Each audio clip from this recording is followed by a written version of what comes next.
Hello, hello, everybody. It is us. We are back.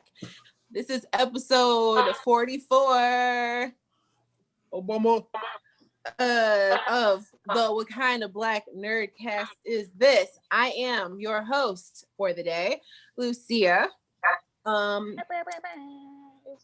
This is everyone else. We're missing one. Who is gone? It is Mark. He is not here. He also goes by Zero.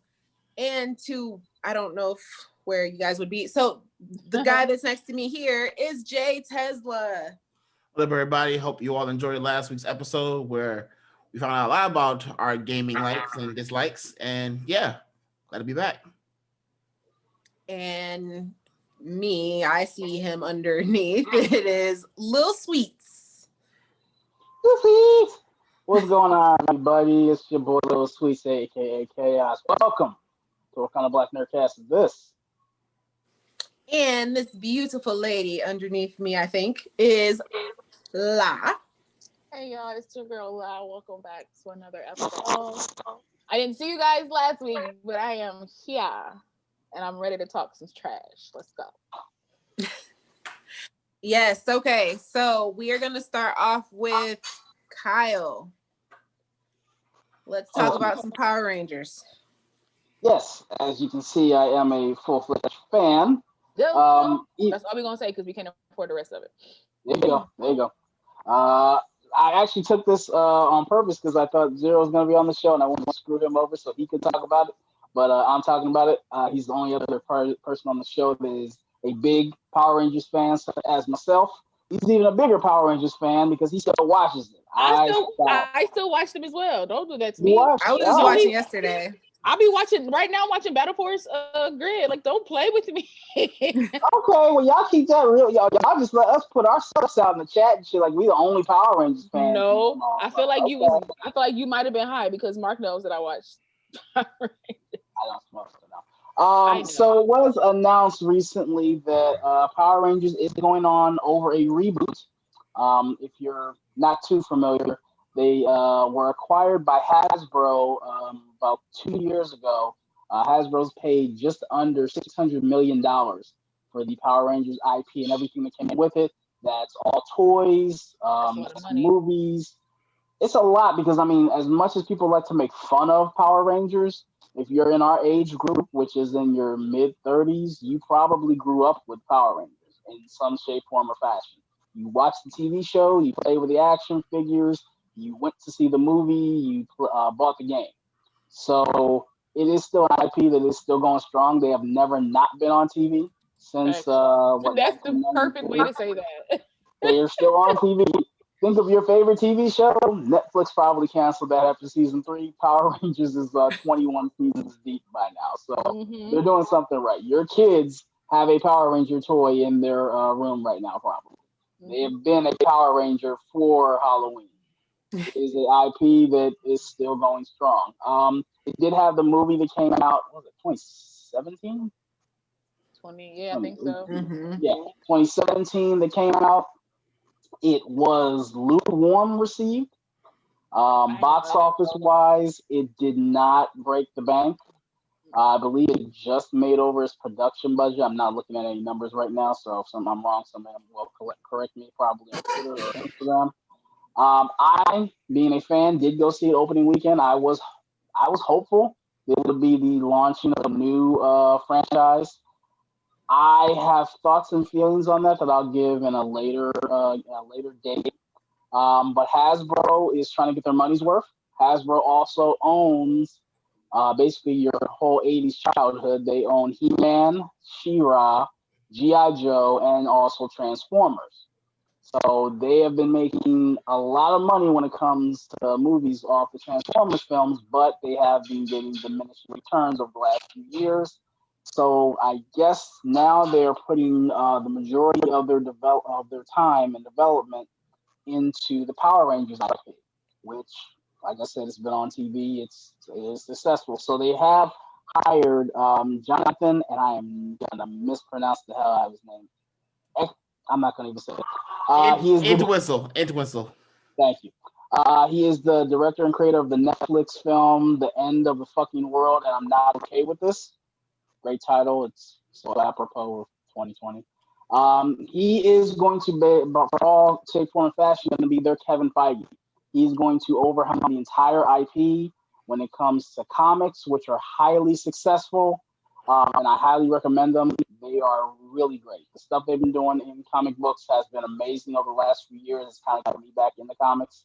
He's going to helm everything from comics to the Nickelodeon television show, and they are rebooting the film franchise. So the film that came out in 2017 is just going to be a blip on the radar. They're probably, from what I've seen, not going to have any connection to that. They're going to redo the story over again, reintroduce Power Rangers, and from the initial reports we've heard, they are going to have the film take place in the 90s or time travel back to the 90s. It's both. So It's we kind of get that flavor. It's both. It's time travel. It's going to be the film will consist of time traveling, and it will take place in the 90s. So I'm assuming. Did she freeze everybody else? She's froze, but fortunately I'm recording, so like in the thousands. You know what I mean? Like I don't know. I would like to go back. You froze for like 15 seconds. Can you repeat yourself? Oh, I said that I would prefer if they went back. Like if they were like in our time, like if they were like in 2020 and then they time travel to the 90s, I would personally prefer that. Also, they had a budget of 105 million and they only made 142. So, you know. So yeah.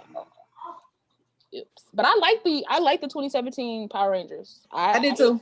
I didn't think it was like oh my god, this is, you know, Oscar worthy or anything, but but I thought it was a great start.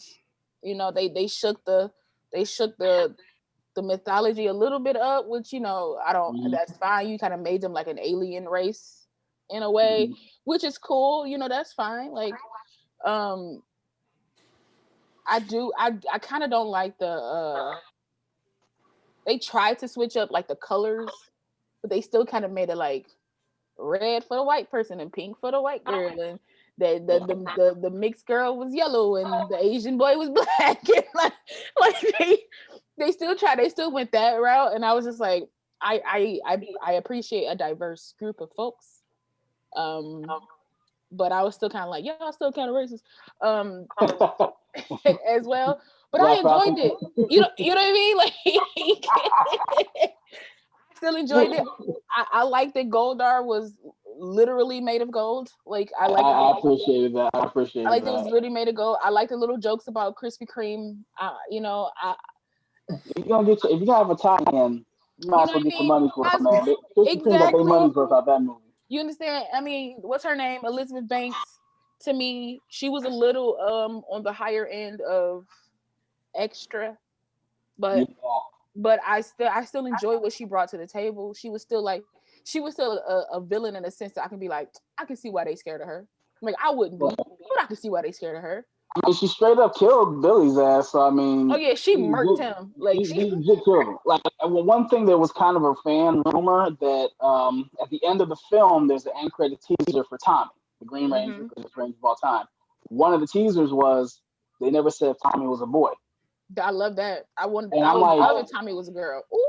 That plays pretty well. I'm like, I mean, him and Jason have a bromance, so I'm like, that would be if they continued. I'm like, okay, if Tommy's a girl, and then you got him and Kim, and then she could be Rita's protege, which also maybe she's connected to Zord. I'm like, that just switching up the gender actually really kind of opens up a lot of possibilities that they really haven't done on the show. So now, since there's going to be a whole reboot, I'm like, all I want to say too, and I say this all the time, and you could call me a Marvel fangirl, and I will be one, but shout out to Marvel for telling people like, yo, make universes.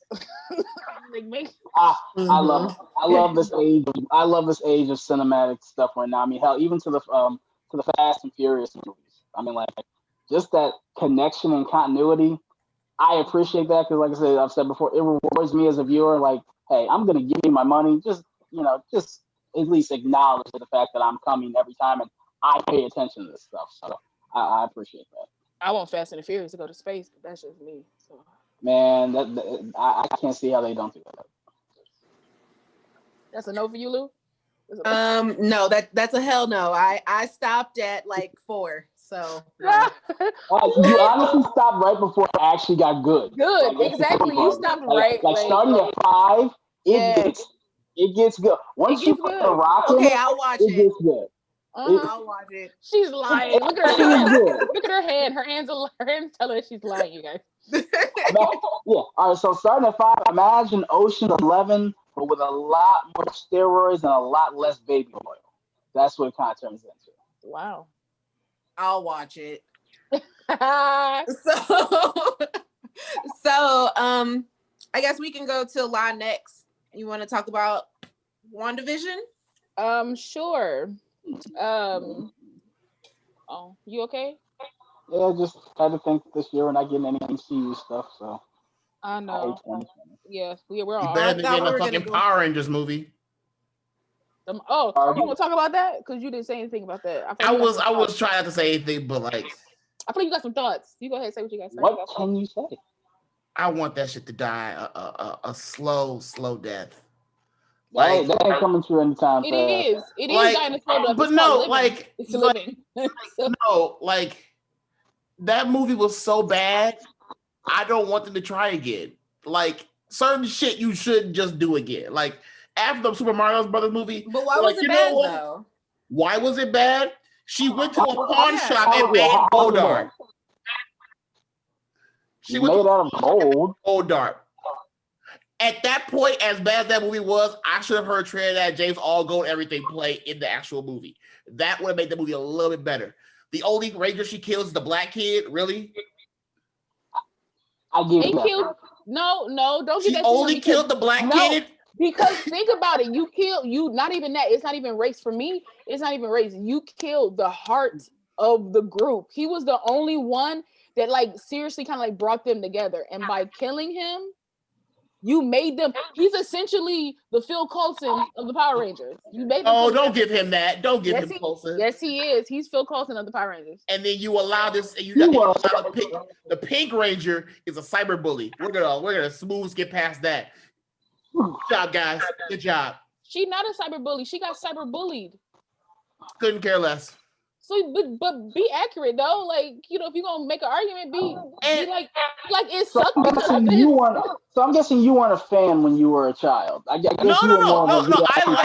I like the older ones. I mean, the only way I would like a new movie is if they were to like go off the comic and say, "Oh, Kimberly's now bad and she's now the Ranger Slayer." If you can't do that unless you actually build it up for the mass audiences. That's literally, and not getting into this diatribe, but that's like going into Anakin's grandson in Star Wars without building up who Anakin Skywalker is. You have to build up who the Rangers are to get the effect. If you just have a girl come on and say she's badass and she's a Ranger Slayer, we don't know that. But if you build Kimberly up through 3 films and then the 4th film, she's a Ranger Slayer, that pays off.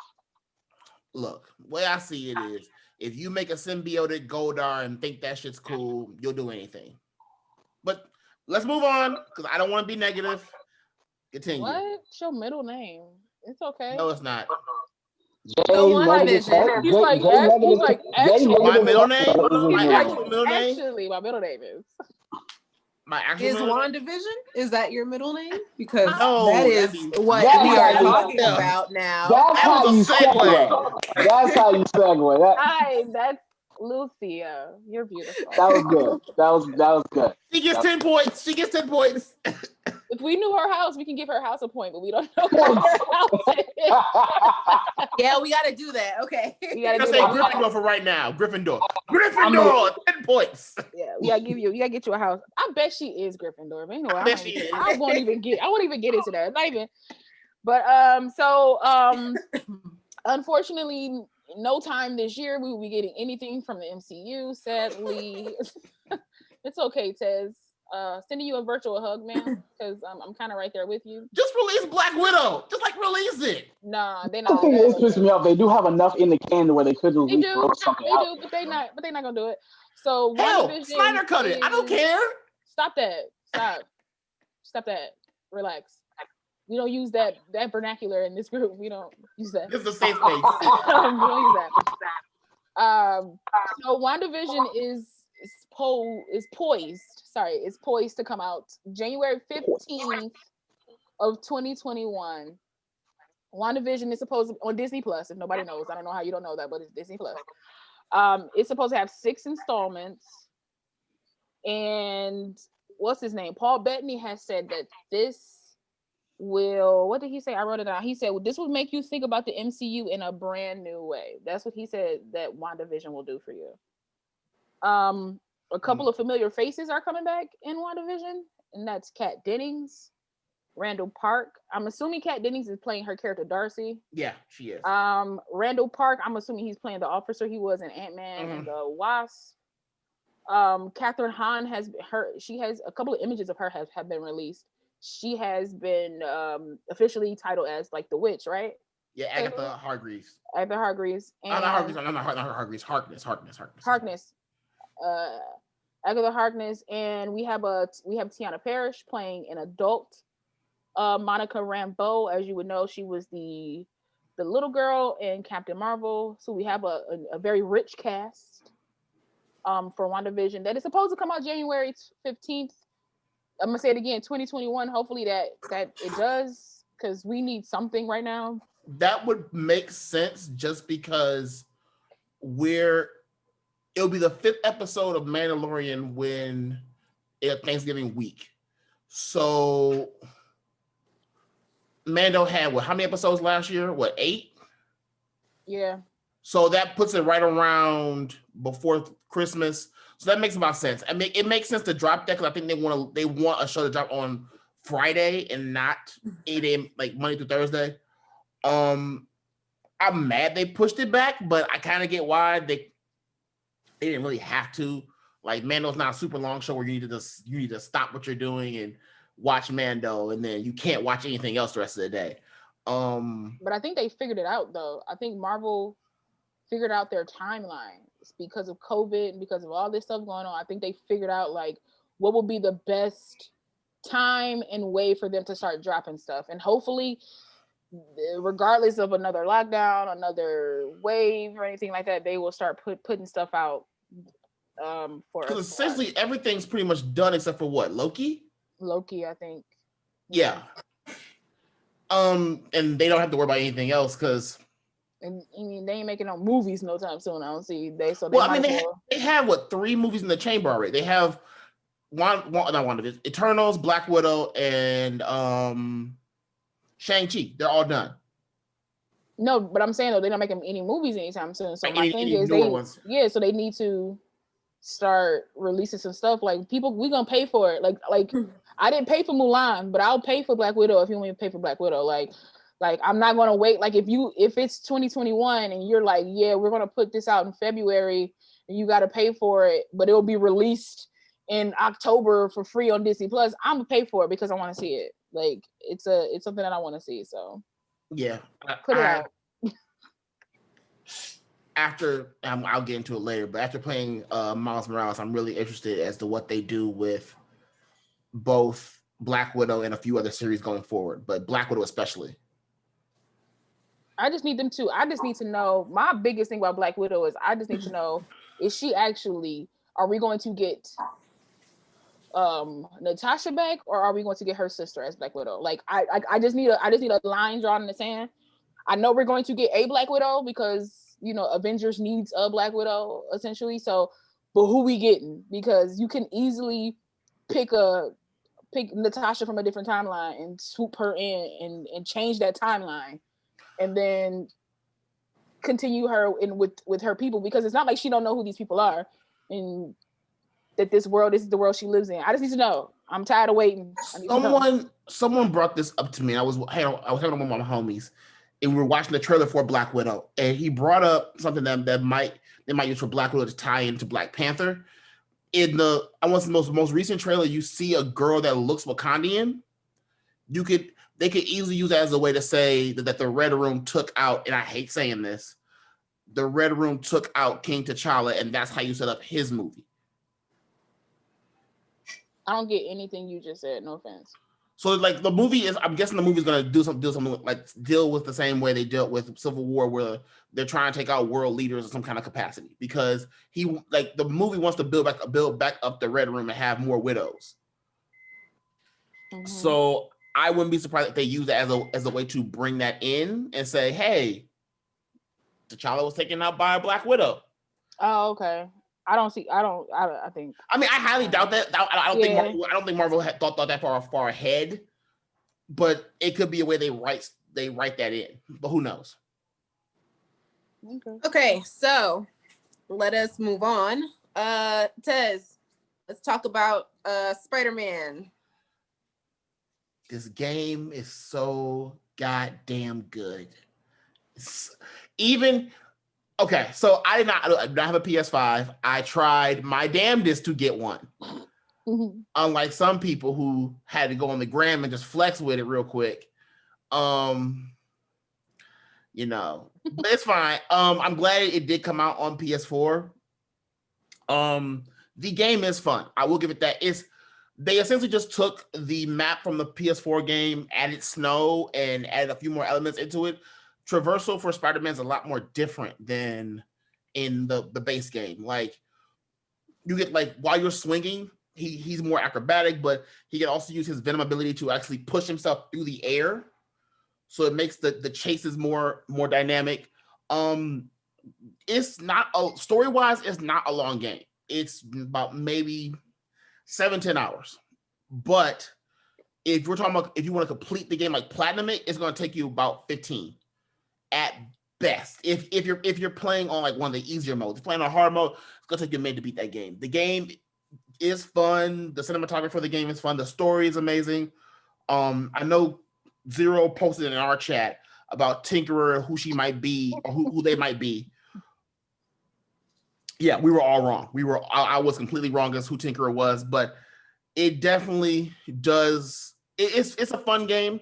I will say when you get to that bridge fight they showed during the PS5 reveal, that's maybe the first book, the first half, a quarter. No, not a quarter. I'll say a third through the actual main story. That's a third through the story.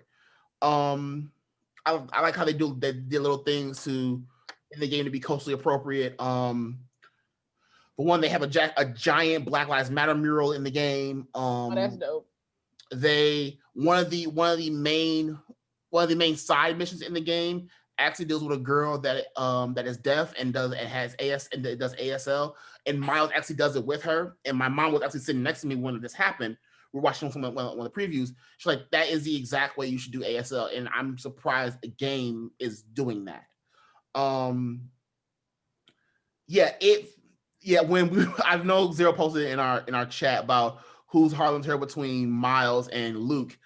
It's real tough to ask who's the hero for that city, but I definitely would say if you are planning on getting the PS5 or you have a PS4, get this game. The price is worth it. It really is. I want to get a PS5, but I don't see myself getting a PS5 until possibly sometime next year. Yeah. I'm in a position where, like, even if it wasn't like this crazy high demand, I was gonna wait anyway. I'm not that pressed to get one. I plan on getting the digital edition because what's the point of me having all these games just boxes strewn around? I think I have a Switch and I got like 2 boxes, like 2 box games. Yep, same here. And the most of my stuff is like digital. So why not pay $100 cheaper to get the digital edition? I'm being totally honest. I'm only getting, mind you, there might be some other games in the PS5 that I might like if I, like I do some reviews and, see them and check them out. But I'm only getting the PS5 so I can play the Miles Morales game. Like, that's the only reason I want. But I would think an Assassin's Creed fan, you would get that too. Oh, for sure. But like the draw for me is Miles. Is Miles. Like, I'm definitely getting Valhalla. I'm definitely getting that too. But Miles was like the draw. Like, I was like, because I wanted to play the other Spider-Man game, by the time it downloaded on my cousin's slow PS4, PlayStation was like, oh no, you can't play that for free no more. And I was like, oh what? Oh wait, oh what? And I was just like, no. So I didn't get to play that. So I'm like, I just have to buy it myself. I will say, I'll say these last two things about Miles Morales. Number one, if you're going to play the game, it is for anyone that has not played any of the Spider-Man games, you need to go back and play not only the base Spider-Man game, but the DLCs behind it. There's a lot of story beats that they bring up in Miles that, well, not a lot, but like they carries over somewhat into the next story, especially the ending of Miles Morales. Secondly, one thing I do love about this game, and they didn't do it in the first game, when you fight in the game, your suit will get damaged a lot. And you have to you either fix the suit yourself or change your suit out. It's not where, like, after the first mission, you would think, oh, he'll look clean, all that kind of stuff. No, like, he's wearing a jacket, but the jacket's ripped. His suit is torn. Even after the bridge battle, his suit's torn, and like his arm is showing. Half his glass is broken. Thing like that happens to him in the game. He has to actually build his suits up. You don't just go around and unlock the suits doing certain things. You have to actually make the suits yourself. Oh, that's dope. I like that. Mm-hmm. Let me be more immersive. If NBA 2K like 1,000, because we on which number we on now? And I was like, no. Yeah.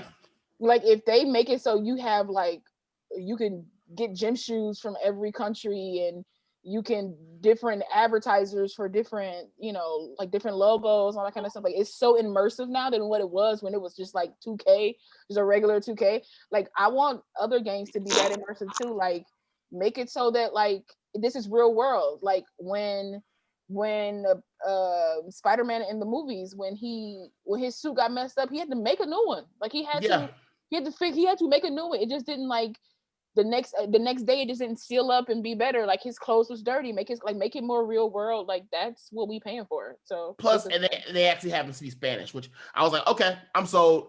And the last thing, he better. I'd have been mad. Like, come on now.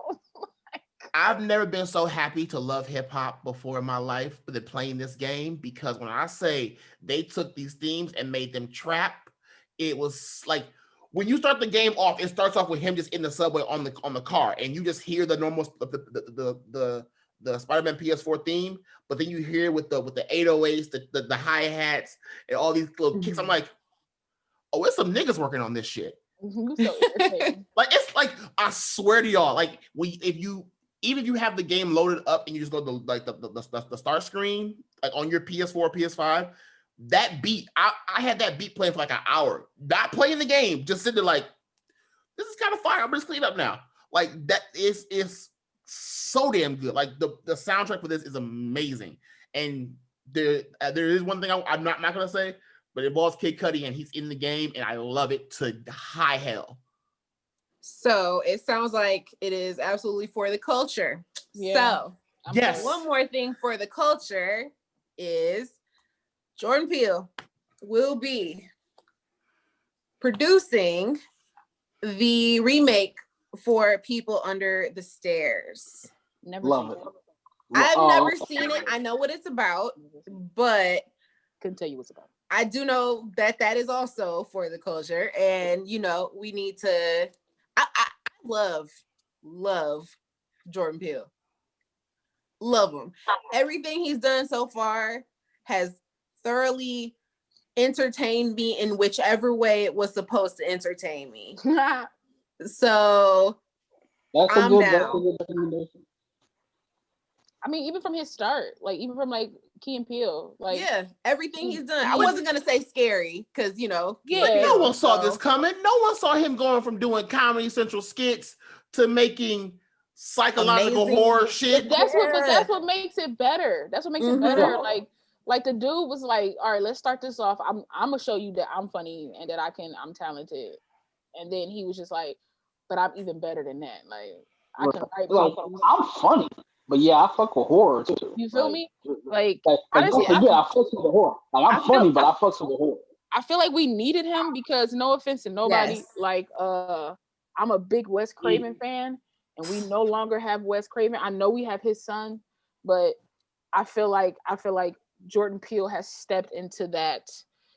I'm not gonna say it's the same size shoes, but it's he stepped He's into Or the needs lane. that filling big them. guy. You He's know what I'm Or saying? filling needs the that big shoes.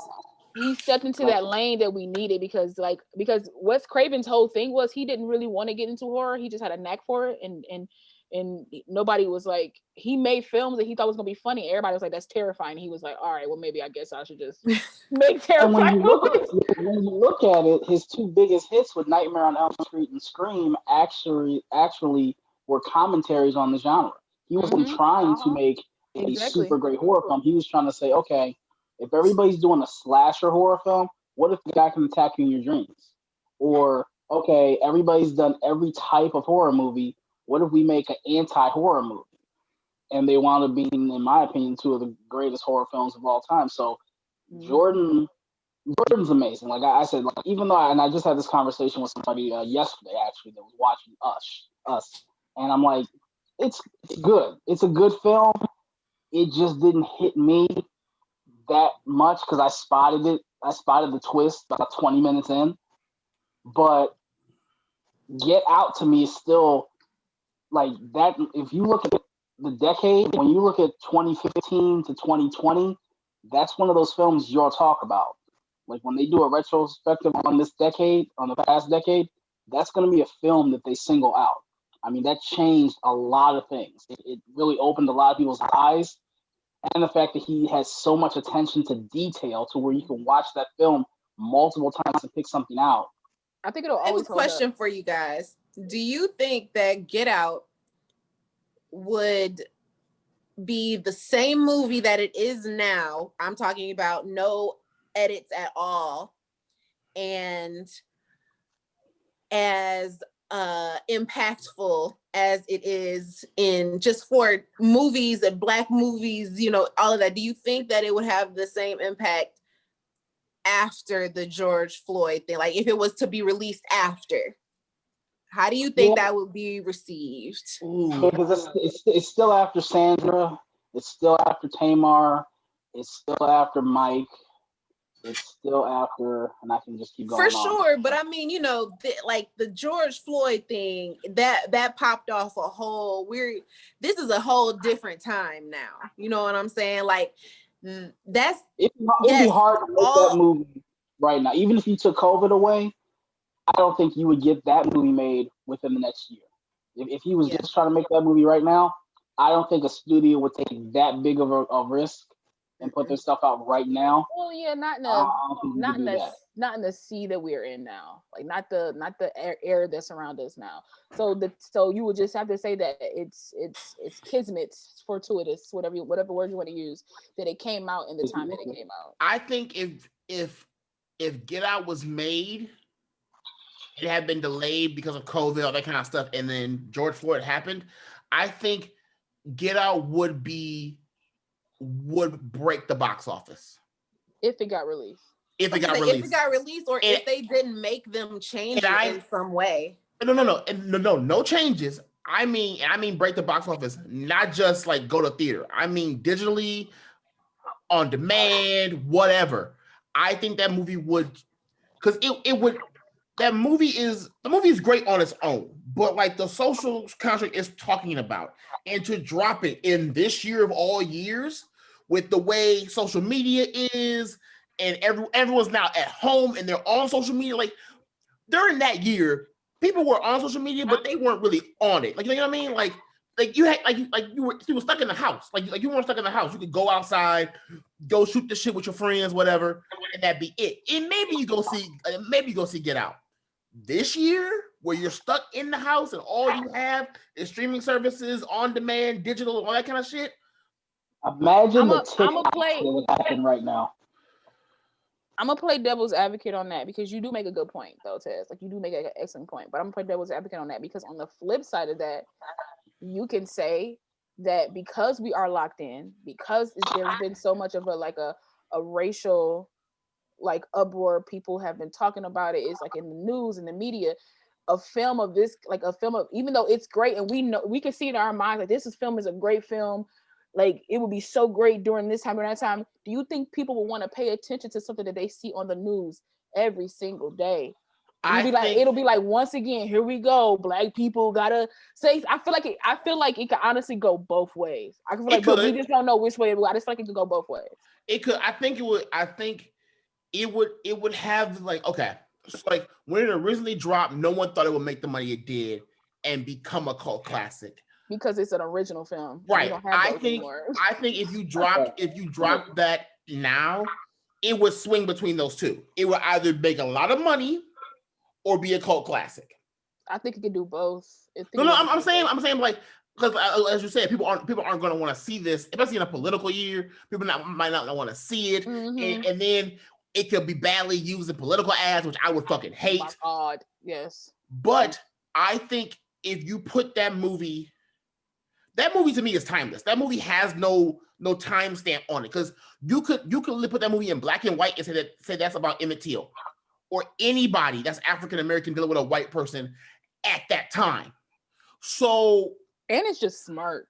It's smart writing. But it's then smart. I thought I had while Kayos was bringing it up, and I hate seeing directors take over someone else's franchise. But could you imagine what Jordan Peele could do with Scream in an African American school? That would be insane. I would love that. See, I knew Jordan Peele was for the culture when I saw Get Out, and spoiler alert, my man show up at the end, like his best friend show up at the end, and like the crowd goes wild. Shut up.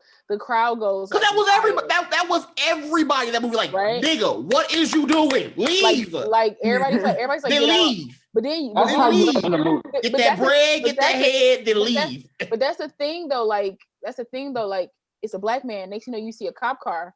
Everybody like it's over for this kid.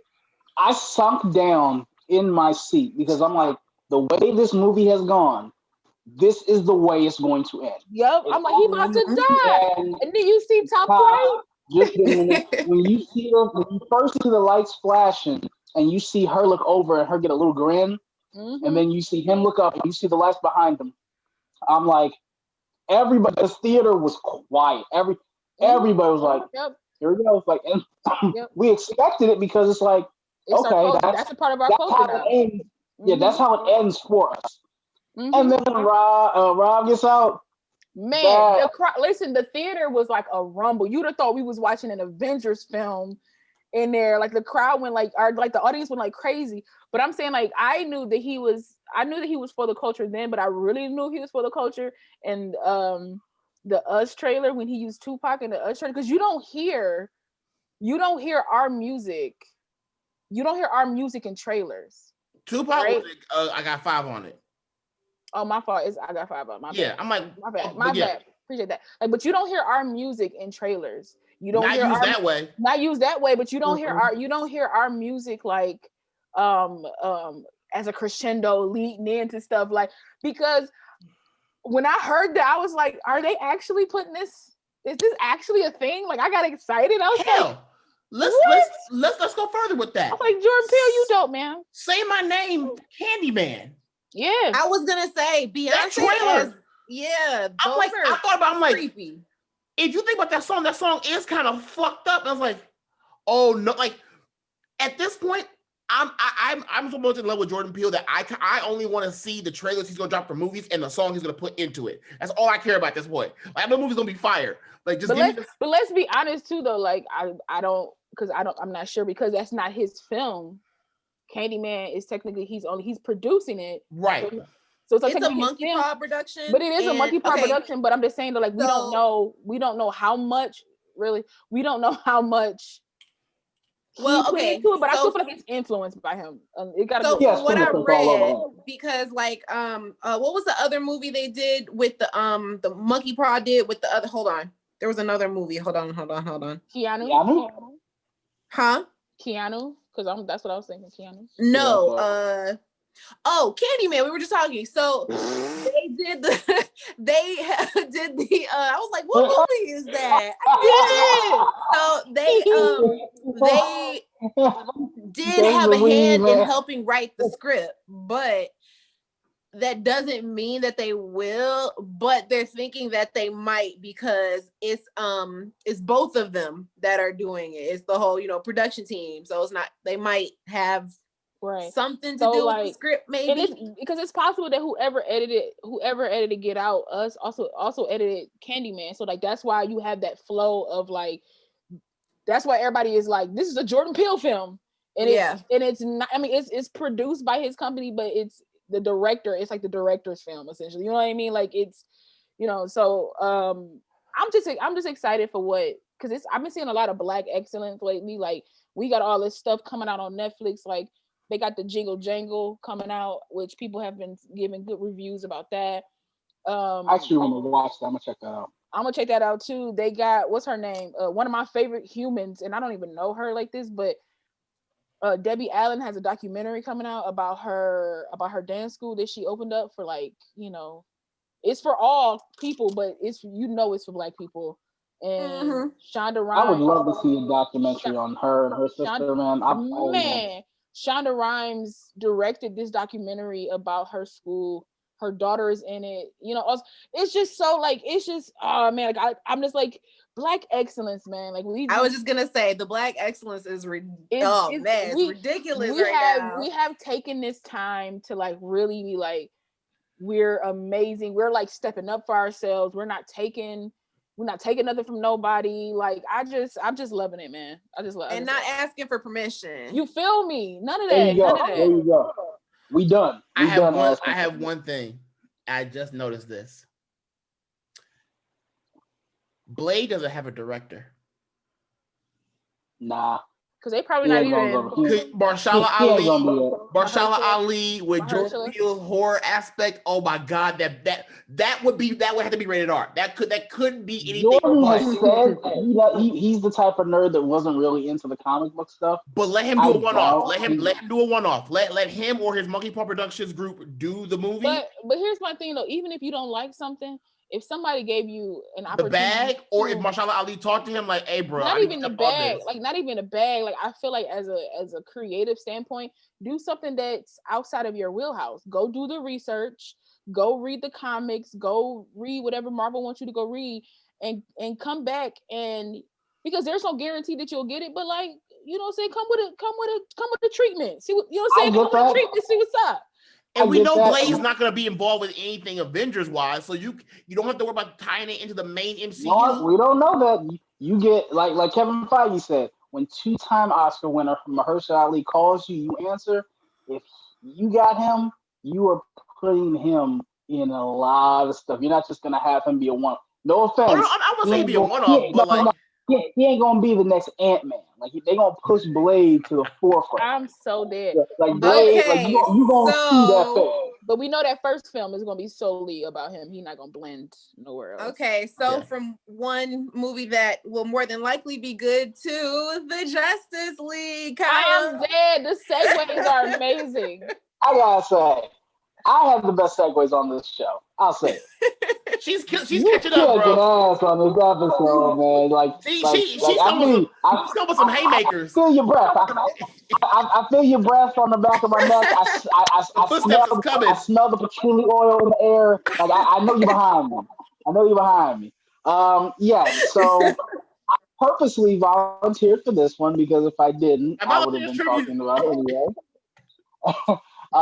We are going back to that old segment called Chaos Corner. And in today's segment, we are talking about... That's a new segment, motherfucker. That old segment. that old-time fashion segment. It seems new, but I find myself every episode talking about the goddamn DC extended universe and Zack Snyder's. I don't think we're ever gonna get over that. I would love to be away about that. No, we're not. I would love. I feel like I'm attached to talking about Justice League more than Ben Affleck is at this point. He was contractually obligated to do it. I'm dead. Speaking of Ben Affleck, it has been announced that he is confirmed to be coming back to shoot new scenes Zack Snyder's Justice League. This is just a new movie. Right? This is at this point. It's just a new movie, right? Call it what it is. Call a spade, a circle, a turd, a turd. It's a new movie. It's a remake. You're making a remake of your own film. I want you to hear this. So one of my homies who I watch UFC fights with every weekend, right? I told him that HBO Max is coming. He said, "Oh, the Fresh Prince of Bel-Air reunion, all that kind of stuff, right?" And then like, yeah, but also the Snyder Cut. It's like, what the hell is the Snyder Cut? And I explained to him what the Snyder Cut was. He's like, so they just spent $80 million on some bullshit to remake the fucking movie that sucked? Yep. For 4 hours. Oh, so they released it at one time? Nope. It's like, over a month? Yep. Oh, fuck this shit. And he walked off and he went to go cancel his HBO Max at that moment. Like, nope, I'm done. I'm not doing this. I'm convinced that they are going to do this. And we said this months ago because it comes up every freaking week. It's something. If it isn't the Snyder Cut, it's Ray Fisher talking about. No. We should not bring up his name. We should not bring up. It's one or the other. We should not bring up Justice Smollett too. Juicy Smollett number 2. And I will never call her that anymore. Jeremy Smollett Bell has cut my immense respect for the work she's done on Lovecraft Country. Should. Those are two different people. Right. I give her so much credit. She did a damn good job with this show. Anyway, I am convinced that the fact that you are having Ben Affleck come back to shoot new scenes for this film, where you already have production that is still actually going on for Matt Reeves' The Batman, they are going to they're going to split off these two Batman franchises. They're going to do what they never said they were going to do, what they always said they weren't going to do, and have two technically competing franchises of the same IP and character. They're going to have the Matt Reeves Batman go off, and they are going. I honestly am going to put this in the ether. It is November 15th of 2000, and the other number I won't say. Next year, by June, I am calling my shot. 2021, we will hear reports. HBO and Warner Brothers Media has been so excited by the returns they've gotten on the Justice League miniseries. They are going to give Ben Affleck's Batman his own 6-episode miniseries as the Batman. I am calling it. They're going to give Ben Affleck another shot at Batman. There's no way he does not come back as Batman when you've done this much after the fact. So hold on. Wait a minute. Let's go from one boring DC thing to the next. Let's talk about Wonder Woman. And then we can go back to the other boring DC things. And for the record, Lou is doing that as a Marvel fan, and I am in agreement with her. Let's move on, please. Oh no, I'm literally writing down what Kyle said for posterity. So if it happens, I can literally write down, I'm putting this out there too. When it happens, I'm posting that episode, and you can and Mark timestamp this shit, put it in your phone. Yeah. In about 7 months, we're gonna come back. That's gonna be the intro. That's gonna be the intro. That's gonna be the button. Oh no!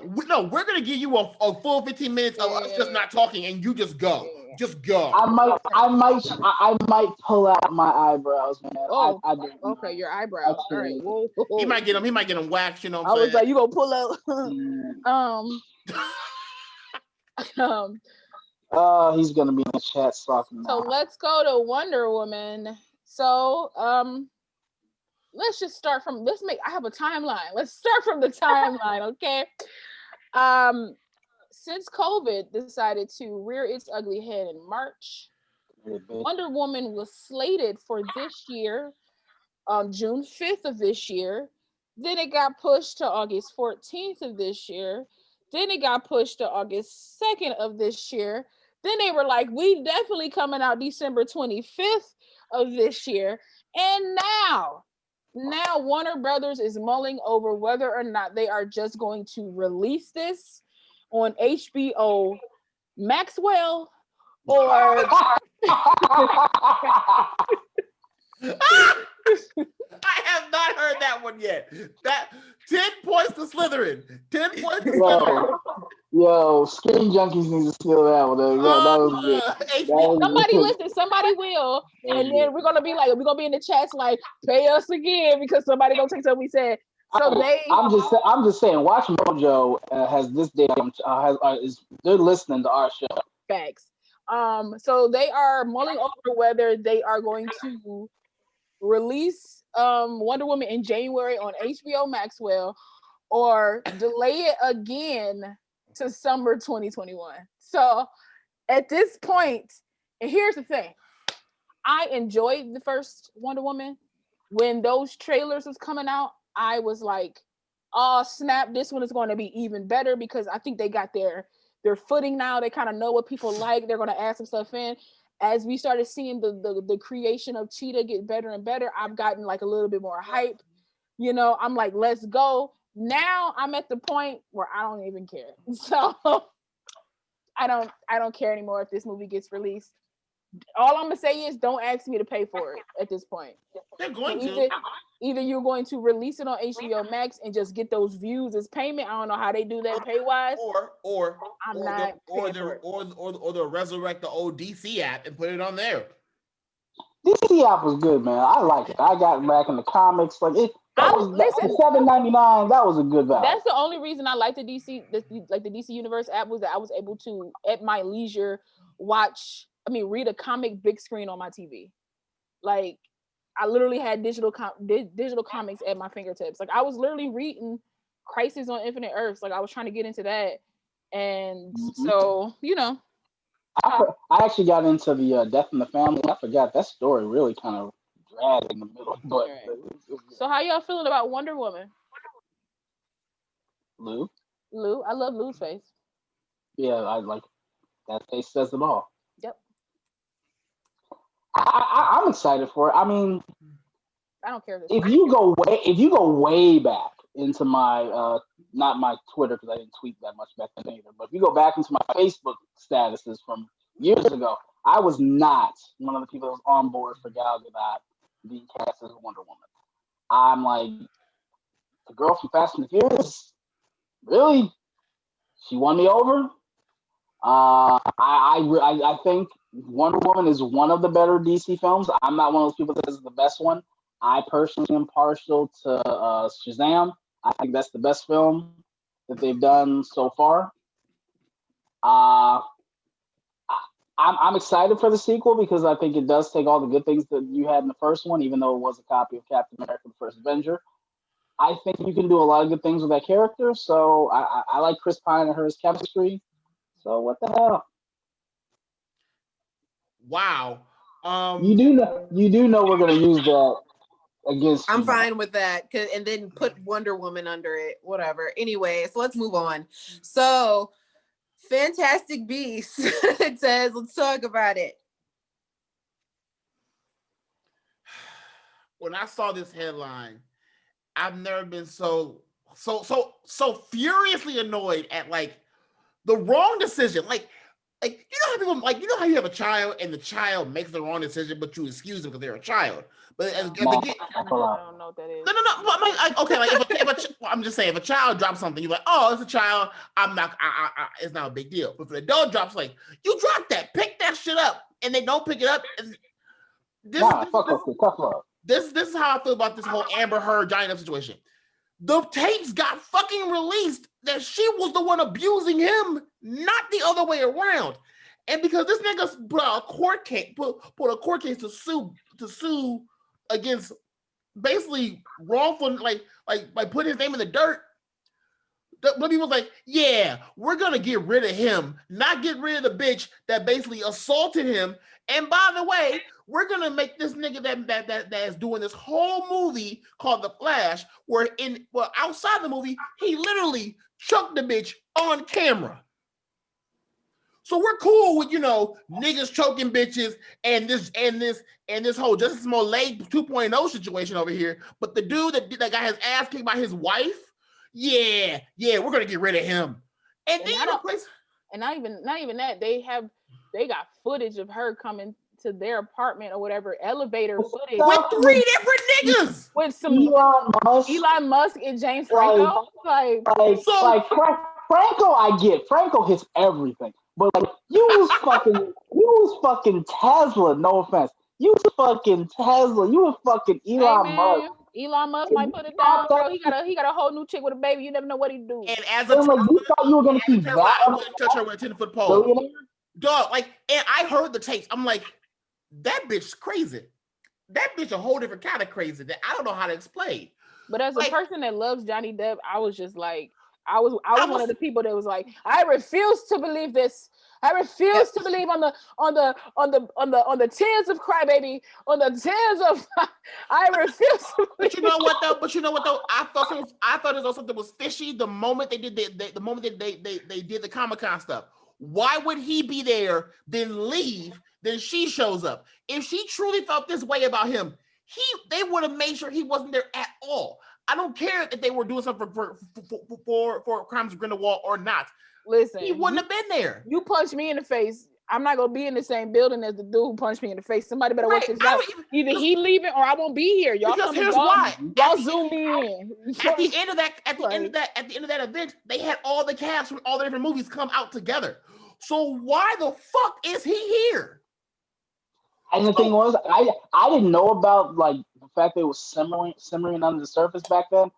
I'm not, like I said, I'm not a Potter fan. Nothing against him. I just never have gotten into the movies. I'm gonna get around to it. We got holidays coming up. I'm gonna be in the house now, so I'll get into the damn Harry Potter series. But when he was first cast in the Fantastic Beasts film, I have a lot of friends who are diehard Potter, whatever y'all call yourselves, and they were not on board with it. They're like, nah, he is not a good choice for Grindelwald. And I'm like, really? Tell me. But here's the issue I have with this. Who's the main lead for Aquaman? Momoa. Hasn't Momoa been defending Ray Fisher over his issues regarding abuse of like not physical abuse, but verbal abuse by Warner Brothers? He's so irritating. So I'm just saying. I'm mad it's empty though. I wish it was something. Reporters are going to bring this up. They're like, he's going to get asked questions about this in the scrums that he does for Aquaman 2 and going forward to anything he does after this. How do you so Jason? The only person that can actually deflect that is The Rock. The Rock is the only person that cares about to deflect that. Anybody else, you don't need to go on. But here's how it's going to go. So Jason, how does it feel knowing that you're basically defending one person that is being accused of this, but another person that actually did this to their actual partner? How does it feel, Jason? That's the shit he's going to have to deal with for 6 fucking months. Warner Brothers is being hypocritical in this. And look, with the whole James Gunn thing that happened at Marvel, they handled it. They figured, hey, this situation happened. He wrote some fucked up shit. It wasn't really fucked up. We'll hire him back. Why the fuck is DC doing this? That's why everyone is boycotting Crimes of Grindelwald, like the next movie, which Mads Mikkelsen. I feel bad for him because he has to even suffer through this because he's gonna get shitted on for this too. You know what? He's actually in a good spot because if the reports come true and Mads Mikkelsen does is the person that gets recast as Grindelwald in Fantastic Beasts 3, he has really no pressure because if he doesn't do a great job, well, obviously because it wasn't Johnny Depp, but if he does a great job, it only elevates his star profile. The fact he pulls the Christopher Plummer for all the money in the world. You had Kevin Spacey cast in that role, and then a week before the film is really scheduled to really go into the post-production, you bring a whole new actor in there and reshoot the whole thing, and then the guy gets nominated for a damn Oscar. So only thing it does is build up Mads Mikkelsen. So he's playing with house money. I can see that. I just think that this is a bad precedent for Warner Brothers to set. Warner Brothers is already not looking the best right now with all they're really not. Warner Brothers with all the shit that's going on with the whole DC shit. In general, Warner Brothers is in trouble. to them not really having sold off Warner's games yet. They're a mess, and this is just putting another 50,000 pounds of crap on top of that pile of crap they already have. The app's not doing really well. This wasn't the time to be like, hey, so we're gonna get rid of Johnny Depp, because Amber Heard is a really great actress. Is she though? I'm being sarcastic.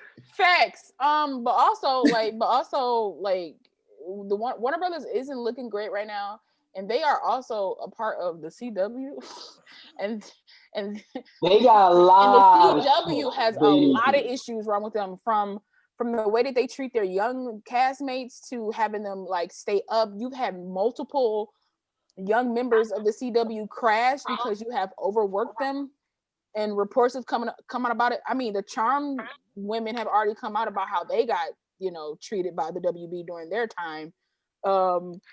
Which, we're not gonna get into. That's a whole different segment. I could probably get into on that. And then on top of that too, you have a Black woman who was a writer for Superman and Lois, who just got fired with no precedent. For like, nobody knows why they were like, thank you for your contributions, you can go. And she has come out and released and said, well, you let me go because I'm trying to stop you from making the only Black people on this show villains. I'm trying to make you stop being stereotypical about how you treat women and how women are in shows. Mind you, it's called Superman and Lois. So it's like, WB, I need you to get your house in order. CW, same thing. Like, y'all. This goes back to something John Campea said probably about 4 or 5 years ago. The problem, just from the outside looking in, I think just from their entertainment side, and they have a lot of things they need to do with their business side, because that merger with AT&T, that did not go well.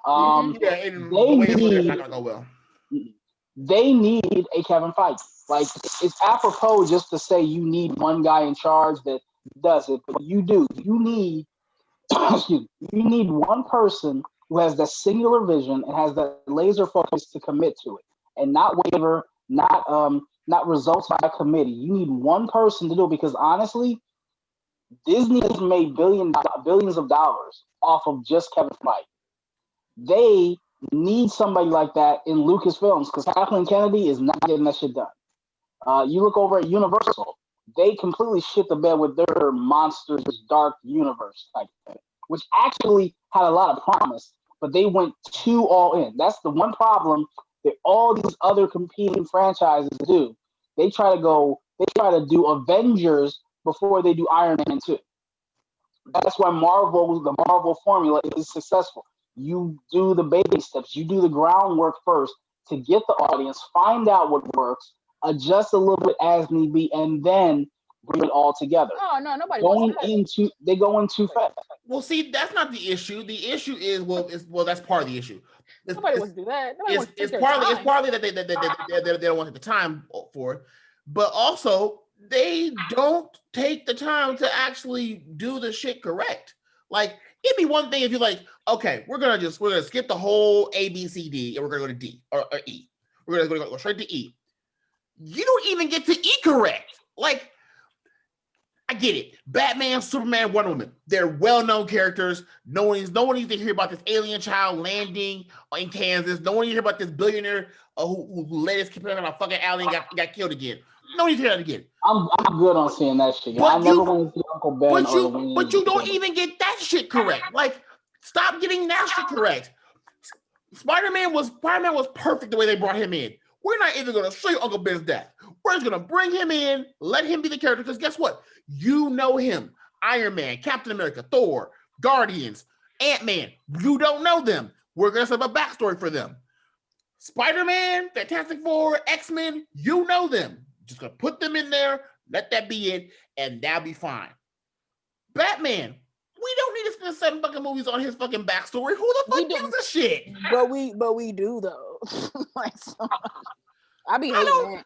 I'm like, we get it. She died. We get it. This is what made him Batman. We get it. Like, and here's the sad part. You're 8 years old. Suck the hell up. I know, right? Get over it. You got a whole butler that loves you. Here's the sad part about that's more than most of us. Here's the sad part about Warner Brothers and DC before we move to the next thing. everything they have done that has been successful movie-wise for the past 10 years has had nothing to do with Batman, Superman whatsoever. Aquaman, nope. Shazam, nope. Aquaman made $1 billion. I don't know if we can really say that. No, I'm saying. Nothing that was without those guys hasn't failed. Shazam hasn't failed. Aquaman didn't fail. Wonder Woman didn't fail. Stop. If you got 3 movies that haven't failed. If we're gonna be technical, Man of Steel didn't fail. They just didn't pick up the ball off of that and continue. But that's the thing. If you got these 3 properties that have nothing to do with the main two guys of your entire mythos, maybe you should go with that plan. Marvel did it and it made them billions of dollars. Them niggas can buy a country right the fuck now if they wanted. Because honestly, if we're gonna be totally honest, people really didn't care about Iron Man. That's true. Nobody really cared about honestly, like I've said this before. Like I remember where I was when they premiered. It was in either Variety or Entertainment Weekly that they were doing an Iron Man film, and I was with my best friend at his house, and they said it, and I'm like, Iron Man. I'm like, yeah, it's like it's 05. Movie will probably come out in like a year. So I'm like, yeah, you could do that with the technology now. So yeah, you could do it. But I'm like, it wasn't oh my God, yes. It was like, yeah, okay. All right, that's all right. You know, I mean, and be honest, the Iron Man film, it is because of Robert Downey Jr. and Jon Favreau. It's because of that comedic style, that just freestyle, like, okay, we're gonna write an outline of what we want the scene to be. Just do whatever you got to do in character to make it work. And it worked. You know, and that formula of just going ahead and going with what works, it's made them money. And if you're going to copy somebody that's making money, you don't try to copy them and then switch up the formula. You don't try to make Coca-Cola and then make it into a purple drink. They literally, all these other places are literally trying to make the super soldier serum and they can't figure it out. look, if Marvel's Cap, they all a bunch of abominations right about now, man. No, exactly. But it's just one of those things where it's like Marvel took a character that was flawed and put it with an actor that's flawed. Perfect. And then decided to take their time. They were like, who can we get? What director can we get that's a little fresher than what we've seen before, can really, give us something? Okay, Jon Favreau, he's not only is he a director, but he's an actor. So he'll know the ins and out of like how he wants something to be set up, how he wants this actor to do this, because he has been on both sides. So and he's an indie actor too, so he knows how to stretch a budget. He knows how to work under time constraints. So so Marvel not only took their time in figuring out who do they want to start this franchise off with, they did their due diligence and was like, we want a whole universe. Who can we start this universe off with? All right, we'll start with him. And of course, you can see it throughout their whole, like the first 10 years, that when some stuff hit, they were like, okay, let's change this a little bit. And sometimes it didn't really work out. Mm-hmm. Because you probably stepped away from that initial blueprint you had for yourself. But it's 2020 and I'm like literally salivating over like Black Widow or WandaVision, or I need something, like give me an excerpt from something. And we still haven't got a damn Flash movie. How about that? We're done with that. The guy runs fast. How the hell hard is it to make a movie? We're done with that. We're done with no more Flash. How long is it to make a movie about the guy runs fast? The TV show's in its 7th season. You can't even get one fucking movie off the ground. The whole we'll need it. We'll need it. Honestly, it's not needed. If I'm being totally honest, the moment they said Grant Gustin wasn't going to be the Flash in the films, I was like, well, I'm all right then. I'm okay. You know what? Okay. I'm the reverse. Actually, I'm like, I said, there's no way you don't have Tom Welling play Superman on TV. There's no way. The guy looks like Superman. With Grant, I'm like, all right, I'm not mad at that. His Barry cries a little too damn much for my taste. Okay, but his Barry could be a different Barry in the film. You feel me? I mean, if we're calling a spade, he's really Wally, because he took all of Wally's character traits and put it in Ladies and germs. I think our host is trying to say something. Oh, look at you helping. Shut up. The type of change. Woo. Okay, so final topic: Halloween Kills. Have you guys seen the trailer? Oh, that shit looks so fucking good. Mm-mm. I hate the Halloween franchise for this reason. Oh, that. Never mind. When they do a film and I say, okay, I'm done, they show me the next film and they get me back. Like I went and saw Halloween H2O in theater. And so the Mark I was movie? like, huh? The Mark movie? I don't get the reference. Oh, too bad. Never mind. Continue. H2O. So I saw that in theaters. And I loved it when she chops Michael's head off. I'm like, fuck yeah. I think I said that. My mom looked at me like, all right, you can say it. She like, relax. Obviously, I had to go with her because I was under fucking 17. But like, my mom, she's not a horror fan at all. So I'm like, I'm not a real horror fan, but I'm like, it's fucking Jamie Lee Curtis. I'm a Jamie Lee Curtis fan. Like, I grew up loving Jamie Lee Curtis. Like, A Fish Called Wanda. Favorite movie one. A Fish Called Wanda is probably one of the first comedies like I ever really saw. Like, that movie goes hard. So I was in, and then the next movie came out with Busta, and I'm like, yeah, I'm not watching this shit no more. I'm not with Halloween Resurrection. I'm like, I'm not watching this shit no more. Then the Rob Zombie shit came out, and I'm like, oh, I'm glad I didn't see that shit. That shit's horrible. This one came out, and I'm like, all right, Jamie's back again. I'll see it. Fucking loved it. And I'm like, okay, I'm good now. I've seen all I can see, and then I see that, and I'm like, I'm probably gonna give them more of my money now. Yep. Is this the one that takes place after like she like helped him escape, right? And then this one takes place after that? Is that what this is? Halloween Kills? Well, she didn't. It's not. Supposedly, she trapped him in the yeah, in the he's trapped in the house at the end, and then they burn it. Why? Oh my god! Like I just okay, yeah. So obviously fire don't kill nothing in this world. Pull a bullet between his eyes. The funny thing about it is fire rises. This film is a sequel to the original, not the original sequel. Is Halloween 2 in 1981. Wait, what? Repeat that again. No, because that's it's something you have to explain to people because there are literally 6 different timelines in the Halloween movie. Yeah. So they Fast and the Furious this? Okay, yeah. Pause. Lou, can you hand me whatever you're smoking and give it to me so I can understand what the fuck he just said?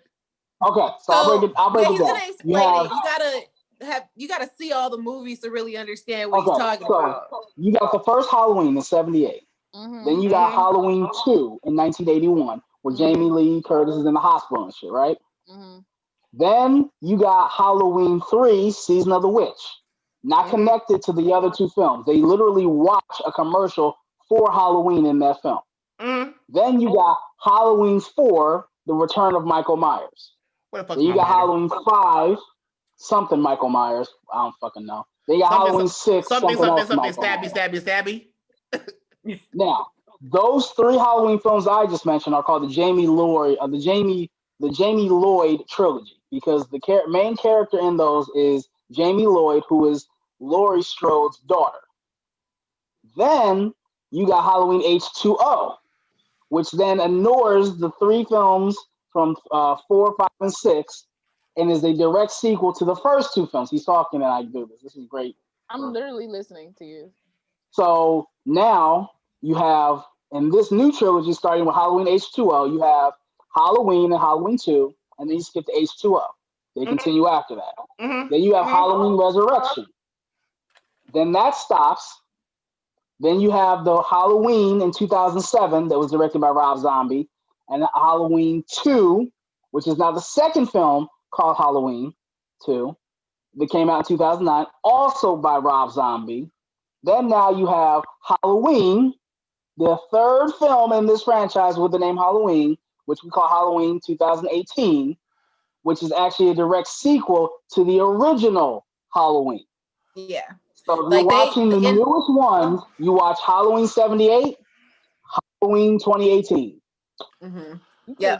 So in Halloween I just said that and got it over with. That was a bunch of convoluted bullshit. Hey, in Halloween 2018, they basically take everything that happened after the first Halloween and they were just like, yeah, none of that really happened. That's sort of what they did in Halloween 2018. The original film is the one that's supposed to be like the sequel to that one.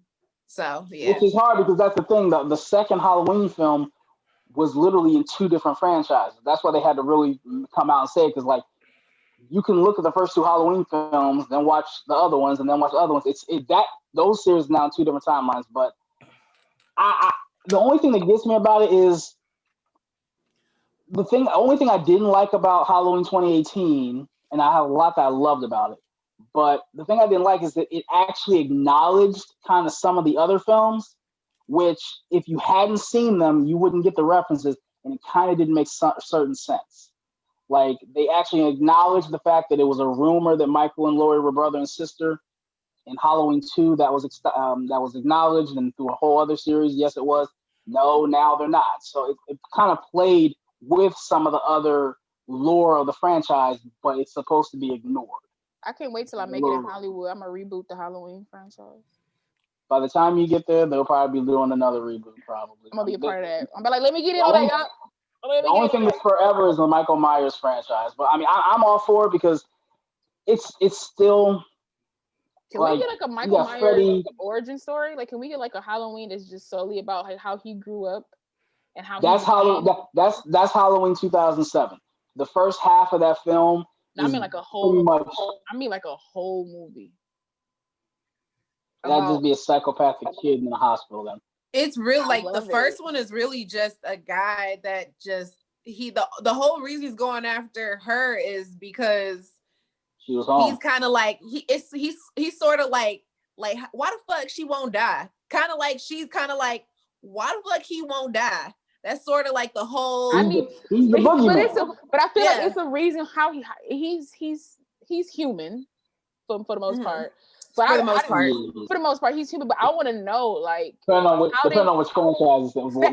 That's why I said for the most part. That's where that part came from. But I'm saying though, like, it would be interesting to see, like the circumstances in which he was born, and then how he grew up, which led him into like the home that he was in, him working with the doctor, and how it helped a little bit. But oops, it really didn't, because there's bodies in the basement because he's been killing them, and then him finding out he has it. Like, I just want to.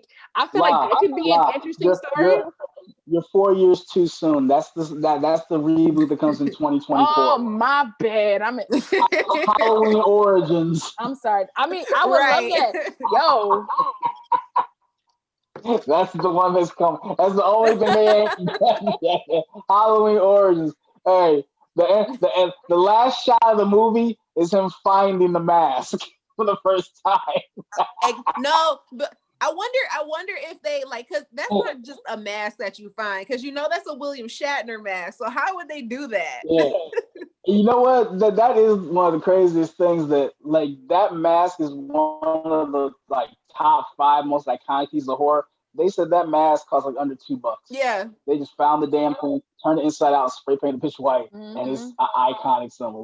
That's one thing about Wes Craven, man. His shit was so, with the exception of Freddy Krueger, his shit was so simplistic. How do you think William Shatner felt knowing that was Oh man, that's gotta sting for years. And the thing is, ever since I found that out when I was a kid, I look at him like, nah, you Michael Myers, dude. I feel like William Shatner has a way better sense of humor than people give him credit for. Oh yeah, for sure. You have to. That fan base, you have to. And so I feel like when he probably heard about that, he was like, oh, that's cool. He probably appreciated. He was like, okay, that's pretty cool. Like, all right, I'll take it. You know what I mean? It also says how just nondescript his features are. You can just paint it white. He's a creative player. It's the face of evil. That's it. If I see a dude walking down the street with me with a Freddy Krueger outfit on, I'll be like, the fuck's wrong with this dude? If I see a motherfucker walking down the street with a Michael Myers outfit on, I'm walking on the other side of the street. I just don't trust you off rip. Nope. That and Ghostface from Scream, not even playing those reindeer games. That's such a simple outfit. I was trying to explain to somebody about like the first Scream film, how like from there they've gotten a little bit more wonky. Like the first two are probably like the most solid two, and then from there it gets kind of weird. But I was explaining to somebody about the first one and how like when you found out that like it was her boyfriend and the friends and they were doing this, and you were like, that was like a very big reveal. But also how not only was it like scary in a way, but it was funny in a way, because Matthew Lillard to me is just a Oh my funny god. person. That honestly, that is the best part. And that I actually saw something because when Halloween was coming around, all the channels on YouTube had like content.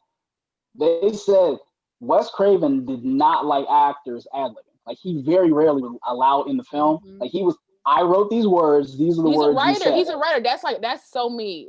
He's a writer. I get But that wholeheartedly. almost everything that Matthew Lillard says in like the ending final act, when the whole reveal comes, that's all. I love every part of that. And to Like, me, that's why it's so funny in Scary Movie when they parodied it in like Scary Movie. I think or was it Scary Movie 2? Maybe the first one. I think it was the first one. First one. Yeah, the first one was more. It was the first one when they parodied it in Scary Movie, because in the initial film in Scream, I was like, bruh, y'all just keep stabbing each other and nobody's dying. So the fact that in Scary Movie, like Sean was stabbing people like 1,000 times, he got stabbed down, like he just wouldn't die. I was like, this is my part is when he starts laying in the old boy. He's like, and that's for them not giving the Wayans brothers the final episode. Yes, I was like, yes, my dude. Because my favorite line from Scream is when like I guess Sydney's trying to get a rise out of them and they like stabbing each other, and it's getting to that point and he's like, my mom and dad are gonna be so mad at me. I was like, what? No, mine is right. The line right before that, he's like, so why did you do it? He's like, peer pressure. I'm sensitive. And he's like, and blood's coming out of his mouth, and he's just like, it's just, man, I love Matthew Lillard. He will always be my Shaggy, because I love him. And one real quick tidbit, and this is a great Easter egg. If you're just in the mood to watch all the films together, if you go into Scream 2, there's a scene where they're at a sorority house for a party. If you look in the background, it's for a very fleeting second, you will see a tall, very tall blonde guy. That is actually Matthew Lillard. He actually was dating Neve Campbell in real life at the time and just came to visit her on the set and got stuck in the background of the actual scene. That's funny. So he's dead. You'd be like, yo, ain't he supposed to be dead? That is like the coolest like Easter egg. But I will say, he's actually one of the few people that actually made it to the second film. I think it was Scream 4 kind of went back to, because I think Scream 4 was directed by Wes Craven, I think. Yeah, all four. He did all four of them except Kevin Williamson. He wrote the first two and the fourth one. He didn't write the third one. Because the third one you were like, okay. The best part of that is Carrie Fisher's cameo. And you can tell he didn't write the third one. But the fourth one, I like the fourth one because the fourth one was like true to form for me, because it was back to like basics. It was back to like the roots. And you found out that it was like her cousin was jealous of her. I'm like, bruh, I almost died. Why are you jealous of me? I wish they would have killed one of them, man. I'm like, look, you have them through 4 films. You gotta kill one of them, man. Like Dewey should have been dead.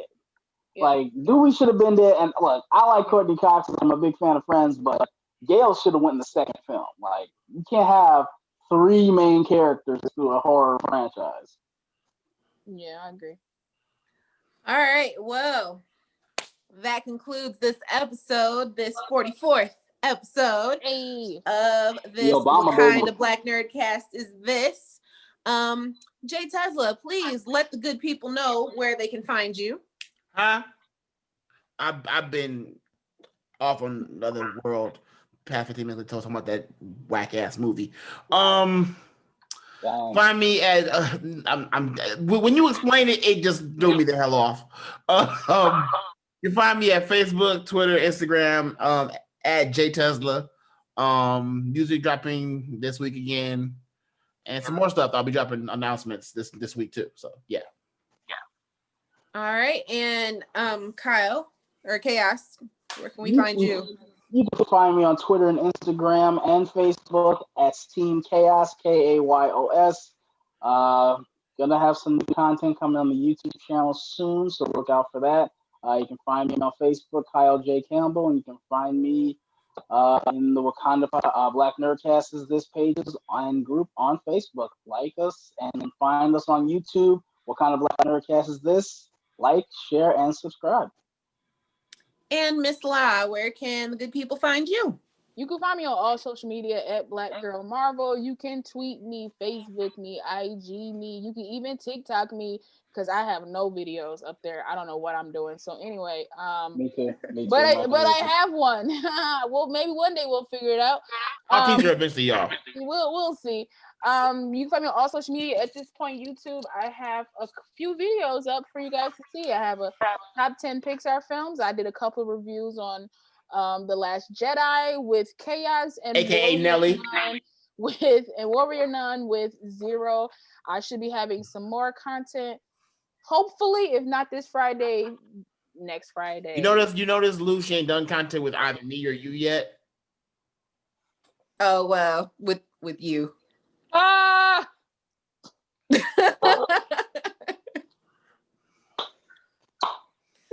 had a friend. I thought I had a friend. Karma. I'm Lucia. You can find me on Instagram, Twitter, and I feel like it's someplace else, but I'm just gonna say Instagram and Twitter right now. So that's gonna be big on TikTok. You would be big on TikTok.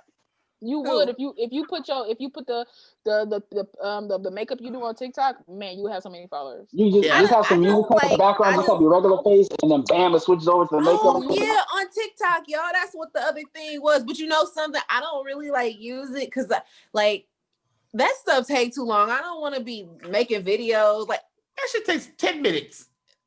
That's a lot. But not the video takes hours. So I just want that stuff to be. Oh, anyway, is she Black or Asian? ISSHEBLACKORAZN. That's where you can find me, and you can find us at. Well, he said that already. So yeah, you can find us on Instagram and Facebook and all the other places that he said. Like just rewind it a little bit, and that's at What Kind of Black Nerdcast Is This? And we will see you again next week. I don't know if we're doing an after show, but if we are, hang out for the after show. And bye. Bye. Peace out.